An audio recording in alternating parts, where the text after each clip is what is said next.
All right, Matt, thanks. We got some news out of Montpelier today. The latest property tax estimate from the state of Vermont is out, and it's a familiar story. The expected increase is a double-digit % increase. Not what people want to hear. Another projection like this really sets the stage for the legislative session, which starts next month. NBC5 State House reporter James Maloney is live for us in Montpelier tonight with what it means and the reaction it's getting from the governor tonight. James.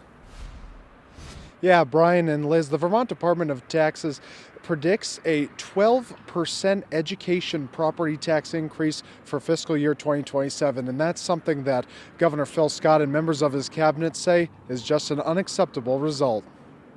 The rate of increase that we're talking about is simply unacceptable. Vermont property taxes expected to climb again. The system isn't sustainable. Another double-digit increase, this year projected to be 12% according to the Vermont Department of Taxes.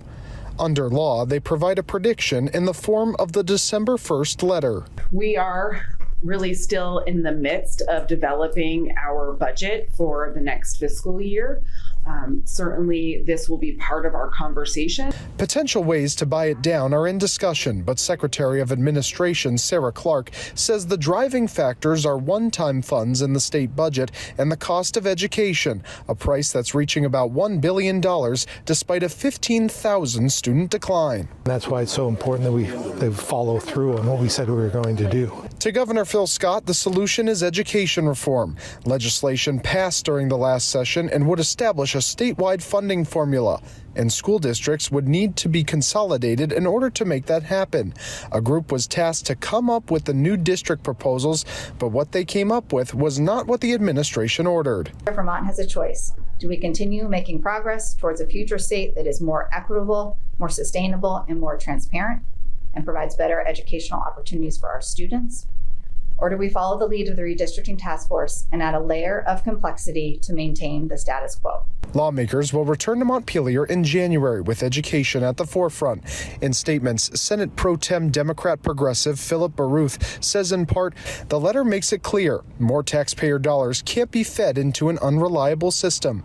And House Speaker Democrat Jill Krowinski saying in part that Vermont will continue to see increases in property taxes and the loss of educational opportunities for kids if they do nothing. And just to be clear, this tax prediction from the tax department is only an estimate. Take fiscal year 2025, for example, where they predicted 18%, and that really panned out to be a 14% increase. But, you know, when the legislative session starts in January, we're going to be providing updates to you guys on how this all pans out.